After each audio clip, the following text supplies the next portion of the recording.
Hello guys, welcome back to Be the Topper. This is part 9 of chapter 2 Primary and Secondary Market of class 11th FMM. तो अभी तक तो आवाज़ मेरी सुनी ली होगी आपने, कैसी अजीब सी हो गई है। तो गाइज़ मुझे कोल्ड हो गया है, इसलिए मैंने इसलिए कल कोई वीडियो नहीं बनाया था और अभी भी जा नहीं रहा। तो पर मैंने सोचा कि नहीं, कुछ तो काम करना ही है, तो मैं वीडियोस तो बना रही हूँ, बट मेरी आवाज़ मुझे पता है बहुत अजीब सी आ रही होगी। So ignore that and I am so sorry for that. तो चलो शुरू करते हैं, क्योंकि हमें तो काम करना ही है ना। Why should one trade on a recognized stock exchange only for buying and selling shares? तो गाइस देखो, इससे पहले कि मैं आपको ये टॉपिक पढ़ाना शुरू करूँ तो मैं आपको बता रही हूँ कि हम इस चैप्टर के 9 पार्ट्स ऑलरेडी कर चुके हैं। अगर आपने नहीं देखा है तो उनको देख लो और उसके बाद देखो। तो और ये चैप्टर बहुत लंबा है, अभी भी इसको होने में काफ़ी टाइम लग जाएगा। तो आप आराम करते रहो, मतलब इंतज़ार करो, धीरे धीरे आ जाएगा। Why should one trade on a recognized stock exchange only for buying selling shares? मतलब कि कोई भी बंदा जो है, मतलब उसको रिकॉग्नाइज स्टॉक एक्सचेंज से बाइंग सेलिंग क्यों करनी चाहिए। तो देखो, जो इन्वेस्टर होता है, अगर वो किसी भी स्टॉक एक्सचेंज में जो कि आउटसाइड है, मतलब आउटसाइड स्टॉक एक्सचेंज ट्रेड करता है, अपने ट्रेडिंग करता है, तो उसको कोई प्रोटेक्शन नहीं मिलेगी। और अगर trading at the exchange offers investor at best prices prevailing at the time in the market, lack of any counter party risk which is assumed by the clearing corporation. तो आपने क्लियरिंग कॉर्पोरेशन का आपने पता नहीं नाम सुना है कि नहीं, यहाँ पे बता देती हूँ मैं आपको थोड़ा सा। तो जो क्लियरिंग कॉर्पोरेशन है वो नेशनल स्टॉक एक्सचेंज की सब्सिडरी है, फुली सब्सिडरी है उसकी, और उसका नाम है NSCCL।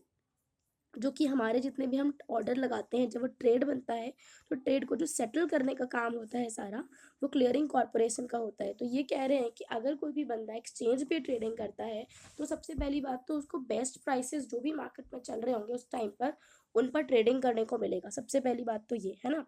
और दूसरी बात ये कि काउंटर पार्टी जो रिस्क होता है वो बहुत ही कम हो जाता है जब हम एक्सचेंज से ट्रेडिंग करते हैं। जैसे कि मान लो कि कभी भी आप कोई सामान परचेज करते हो, तो जिससे बहुत चलता नहीं है कि हम लोग को कहते हैं कि पक्का बिल लो, मतलब कि या फिर बड़ी दुकान से खरीदो पक्का बिल लो। तो अगर हम कभी एक्सचेंज भी करने जा रहे हैं या फिर हमको कोई भी प्रॉब्लम हो जाती है, तो हम कर सकते हैं ना। और अगर आप एक ऐसी ठेले वाले से खरीदोगे तो वो तो चला जाएगा, तो भले उसने आपको पागल बना दिया, बट आपका पैसा तो बर्बाद हो गया ना। तो आपको इसीलिए वही तरीका है कि हमें एक रिकॉग्नाइज स्टॉक एक्सचेंज से ट्रेडिंग करनी है, ताकि अगर फ्यूचर में मेरे को कोई प्रॉब्लम आए तो वो भी अच्छे से रिजॉल्व हो पाए। अब और एक तो देखो, सबसे पहला मार्केट में जो बेस्ट प्राइसेस चल रहे होंगे उन पर ट्रेडिंग करने को मिलेगा, और जो काउंटर पार्टी रिस्क होता है वो भी कम हो जाता है क्लियरिंग कॉर्पोरेशन की हेल्प से। और जितने भी इन्वेस्टर ग्रीवांसेस सेल है और रिड्रेसल मैकेनिज्म जो स्टॉक एक्सचेंज का रहता है, उसकी हेल्प हमें बहुत मिलती है कि अगर हमें कोई भी प्रॉब्लम हो जाती है तो नेशनल स्टॉक एक्सचेंज का जो रिड्रेसल मैकेनिज्म है, इट विल हेल्प यू कि आपकी जो प्रॉब्लम है वो सॉल्व हो जाए और आपको प्रोटेक्ट करेगा up to a prescribed limit, जो कि इन्वेस्टर प्रोटेक्शन फंड की होती है कि इतना पैसा वो आपको दे सकते हैं। और ये लिमिट क्या होती है, यही गाइस आप लोग मुझे बताएंगे कि इन्वेस्टर प्रोटेक्शन फंड की जो अपर लिमिट होती है अपने इन्वेस्टर को प्रोटेक्ट करने की, वो कितनी होती है। ठीक है, ये इस क्वेश्चन का मुझे आंसर चाहिए कमेंट में।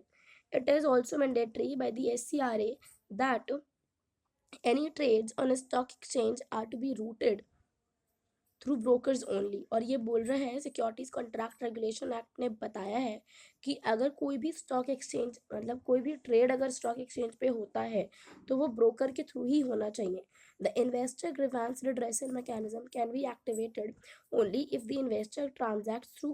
देखो, अगर कोई बंदा खुद से ही ट्रेडिंग कर रहा है और गड़बड़ हो गई उसकी, तो उसको हेल्प नहीं करेगा ये रिड्रेसल मैकेनिज्म। ये क्या बोल रहा है कि जो इन्वेस्टर ग्रीवेंसेस रिड्रेसल जो मैकेनिज्म है, ये तभी एक्टिवेट हो सकता है जब किसी इन्वेस्टर ने किसी ब्रोकर के थ्रू, और वो ब्रोकर भी कोई ऐसा वैसा ब्रोकर नहीं होना चाहिए, वो एक रिकॉग्नाइज्ड स्टॉक एक्सचेंज पे रजिस्टर्ड होना चाहिए। अगर आपने ऐसे ब्रोकर के साथ ट्रेडिंग करी है, करवाई है अपने बिहाफ पर, और अगर आपको फ्यूचर में कोई भी दिक्कत आ जाती है, तो नेशनल स्टॉक एक्सचेंज का इन्वेस्टर ग्रीवेंसेस रिड्रेसल मैकेनिज्म आपको हेल्प करेगा अपनी प्रॉब्लम को रिजॉल्व करने में। How to know if the broker or sub broker is registered. अब आपको ये कैसे पता लगाओगे।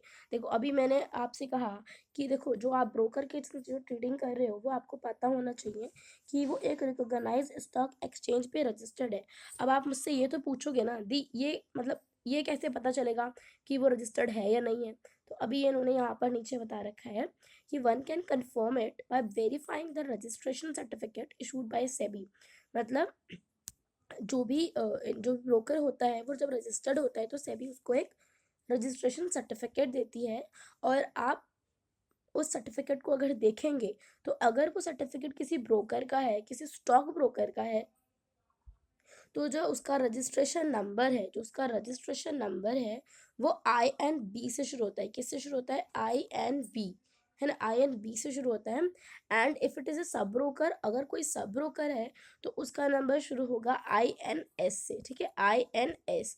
तो आपको ये जो चीज़ें हैं ये आपको ध्यान में रखनी है FMM पढ़ने का। इससे ज़्यादा कोई फ़ायदा नहीं हो सकता। मतलब अगर आप इन सब चीज़ों को याद रखोगे तो इन फ्यूचर अगर आप ट्रेडिंग कर रहे हो, आप अपने पैसे को इन्वेस्ट कर रहे हो, तो ये सारी जो चीज़ें हैं आप उनको ध्यान रखोगे तो आपको फ्रॉड जैसे जो चांसेस हैं आपके संग काफ़ी कम हो जाएंगे। और सेबी की जो वेबसाइट है उस पर भी आपको उसके सारे रजिस्टर्ड ब्रोकर्स और सब ब्रोकर की लिस्ट मिल जाती है, और यहाँ पर भी रजिस्ट्रेशन आप वेरीफाई कर सकते हो। मान लो कि किसी ने आपको कोई फर्जी कागज़ दिखा दिया कि देखो ये मुझे सेबी ने दिया है, और आपने उसे मान लिया, है ना, तो मतलब और वो हो गया गड़बड़, तो आप क्या करोगे? मतलब उससे पहले आप ये भी कर सकते हो कि जो सेबी का रजिस्ट्रेशन सेबी का जो वेबसाइट है वहाँ पर भी यू कैन चेक कि ये जो ब्रोकर है वो यहाँ पर रजिस्टर्ड है या नहीं है। ठीक है, अब हम आ जाते हैं गाइस, अगर आपको नोट्स चाहिए तो आप मेरे टेलीग्राम चैनल पे ज्वाइन हो सकते हो, क्योंकि काफ़ी बच्चों ने डिमांड किया था कि दी हमें नोट्स भी चाहिए। तो I have started that process, I am making those notes, और मैं सेंड कर रही हूँ अपने टेलीग्राम ग्रुप पर ही, क्योंकि हर वीडियो के डिस्क्रिप्शन में उसको डालना थोड़ा सा प्रॉब्लमेटिक हो जाता है। तो I have made a group, a Telegram group, तो आप उसको ज्वाइन कर लो, वहाँ पर मैं नोट्स देती हूँ तो आपको भी मिल जाएंगे बहुत easily. What precautions must one take before investing in the stock markets? अब स्टॉक मार्केट में इन्वेस्ट करने से पहले आपको क्या क्या प्रिकॉशन लेने चाहिए यहाँ पर इन्होंने ये बताया है। तो here are some useful pointers to bear in mind before you invest in the markets. आपको कुछ पॉइंटर्स दे रखे हैं। देखो, आपको सबसे पहले क्या मेक श्योर करना है कि जो आपका ब्रोकर है वो सेबी के साथ रजिस्टर्ड होना चाहिए, ठीक है, और एक्सचेंज और या फिर किसी भी एक्सचेंज के साथ रजिस्टर्ड होना चाहिए, और वो किसी भी अनरजिस्टर्ड इंटरमीडियरी के संग आपको डील नहीं करना है। ठीक है, सबसे पहली बात कि जो आपका ब्रोकर है जिसके थ्रू आप ट्रेडिंग कर रहे हो वो रजिस्टर्ड होना चाहिए, इतनी बात आप याद रखो।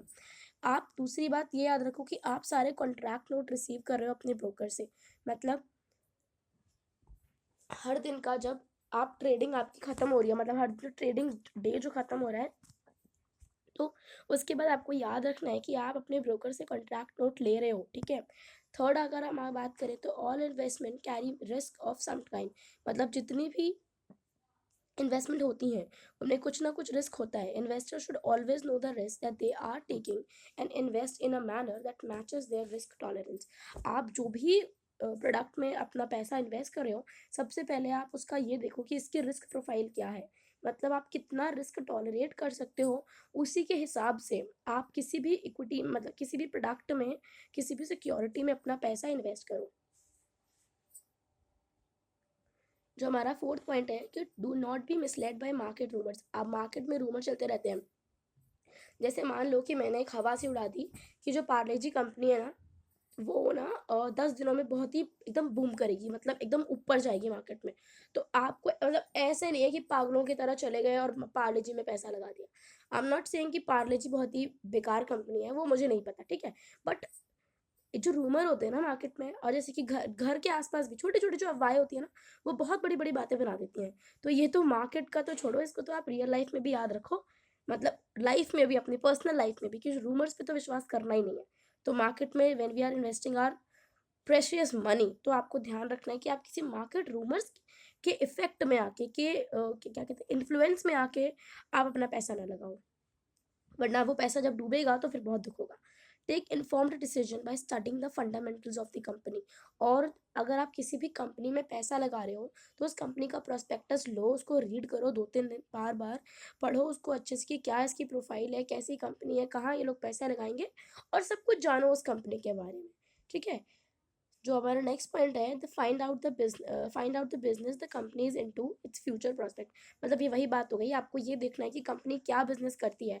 अब मान लो कि मैं एक ऐसा बिजनेस कर रही हूँ जो कि फ्यूचर में एकदम ठप होने वाला है, और कोई उसको देखेगा नहीं, मतलब कोई कोई उसमें पैसा इन्वेस्ट करना ही नहीं चाहेगा। तो अब मान लो कि हम यही देख लो कि आजकल अगर एग्जांपल लें तो हर कोई स्मार्टफ़ोन खरीदना चाहता है और मैं बोल रही हूँ नहीं मैं तो 2-4 अरब का ना कीपैड की कंपनी खोलने वाली हूँ। तो व्हाट इज़ दिस? ये पागलपंती नहीं हो गई? मतलब अगर आपको मार्केट में कुछ अचीव ही करना है तो आप ऐसे ऐसे कंटेंट बनाओ ना जो लोगों को चाहिए हो, जिसकी लोगों के अंदर डिमांड हो। आप ऐसा चीज़ें बना रहे हो जो कि जिसकी डिमांड कम होते जा रही है। तो अगर आप बिज़नेस अगर किसी भी कंपनी में आप अपना पैसा इन्वेस्ट कर रहे हो और वो कंपनी कुछ इस टाइप का बिज़नेस कर रही है तो आपको इन्वेस्ट नहीं करना है। आपको ये देखना है कि कंपनी फ्यूचर में कितना आगे जाएगी, ठीक है? मतलब जैसे कि हर चीज़ डिजिटल हो रही है, तो उसके हिसाब से कंपनी कैसे चलेगी। हाँ, इन्वेस्टर और जो कस्टमर सर्विस वाली भी चीज़ है ना, ये सब भी मतलब आपको ध्यान में रखनी होती है। मतलब कंपनी को पूरी तरीके से आपको स्टडी करना है कि कंपनी कैसी सर्विस प्रोवाइड करती है। क्योंकि अगर कंपनी की अच्छी सर्विसेज़ नहीं है, तो लोग उसका सामान नहीं खरीदेंगे, ठीक है? लोग उसका सामान नहीं खरीदेंगे, तो वो प्रोडक्शन नहीं करेंगे। वो प्रोडक्शन नहीं करेंगे, तो वो बेचेंगे क्या? बेचेंगे नहीं तो उन्हें फ़ायदा नहीं होगा और अगर कंपनी को फ़ायदा नहीं होगा, तो आपको फ़ायदा कैसे होगा? तो आपको छोटी-छोटी चीज़ों को भी स्टडी करना है, उसके बाद ही अपने पैसे को इन्वेस्ट करना है। If your financial advisor or broker advises you to invest in a company you have never heard of, be cautious. मतलब अगर आपका कोई भी फाइनेंशियल एडवाइजर है, आपका कोई ब्रोकर है और आपको किसी ऐसी कंपनी में इन्वेस्ट करने के लिए कह रहा है जो आपने कभी सुनी ही नहीं है, तो आप थोड़ा सा ध्यान से, थोड़ा सा परख के कि इज ही स्पीकिंग ट्रूथ और नॉट, मतलब वो सही बोल रहा है, सच बोल रहा है, झूठ बोल रहा है, क्या कर रखे हैं, मुझे तो चूना नहीं लगा रहा, क्या हो रहा है। Do not invest in any security or company that you are not comfortable with. Even if the broker strongly recommends, you should be firm and invest only where you want to. अगर आपको किसी भी company में ऐसी feeling आ रही है कि नहीं यार मेरे दिल से आवाज़ आ रही है कि मुझे यहाँ पे पैसा नहीं लगाना और मुझे मेरे कुछ सिक्योरिटी का इशू लग रहा है, जो मैंने चीज़ें पढ़ी है समझी हैं, तो उससे मुझे लग रहा है कि मुझे प्रॉब्लम हो सकती है फ्यूचर में, तो भले आपका ब्रोकर कितना भी स्ट्रांगली उस कंपनी के बारे में रिकमेंड करे आपको, आपको वहाँ पर अपना पैसा इन्वेस्ट नहीं करना है। Do not be attracted by announcements of fantastic results, news reports, etc.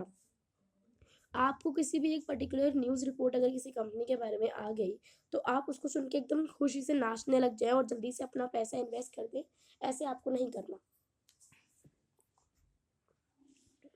अब आ जाते हैं आगे। Do not be attracted to stocks based on what an internet website promotes unless you have done adequate study of the company. आप किसी भी उन चीज़ों से अट्रैक्ट ना हो जो एक इंटरनेट पे एक वेबसाइट उसको प्रमोट कर रही है, जब तक कि आपने कंपनी के बारे में एडिक्वेट स्टडी ना कर रखी हो। Investing in a very low price stocks और what are known as penny stock does not guarantee high returns. मतलब अगर आपको कोई कह रहा है कि 10 रुपये में मेरे से कोई स्टॉक खरीद लो, तो गाइज ऐसा नहीं होगा कि फ्यूचर में वो कंपनी 1000 रुपये का आपको शेयर वो हो जाएगा और आपको बड़ा सारा प्रॉफिट मिलने वाला है, ठीक है। Be cautious about stocks which show a sudden spurt in price or trading activity. अगर मान लो कोई स्टॉक आपके सामने ही ऐसा हो रहा है कि एकदम से ऊपर जा रहा है और एकदम से नीचे आ रहा है, तो आपको ऐसे में पैसा नहीं लगाना है, क्योंकि जब हो सकता है अगर आप उसमें इन्वेस्ट करो और वो एकदम से नीचे आ जाए और वो मतलब उठ ना पाए, काफ़ी समय तक ना उठे, तो आपको बहुत सारा लॉस हो जाएगा। Any advice or tip that claims that there are huge returns expected, especially for acting quickly, may be risky and may lead, मतलब अगर कोई इसको पूरा पढ़ने के से पहले हमें समझ में आ गया कि कोई भी जो एडवाइस है या फिर कोई आपको अगर आपको टिप दे रहा है कि भाई देखो इसमें इन्वेस्ट करो, इसके रिटर्न्स बहुत ही ह्यूज आने वाले हैं, तो आपको एकदम से ना वो नहीं हो जाना है कि हाँ मैं जा रहा हूँ इन्वेस्ट करने या जा रही हूँ।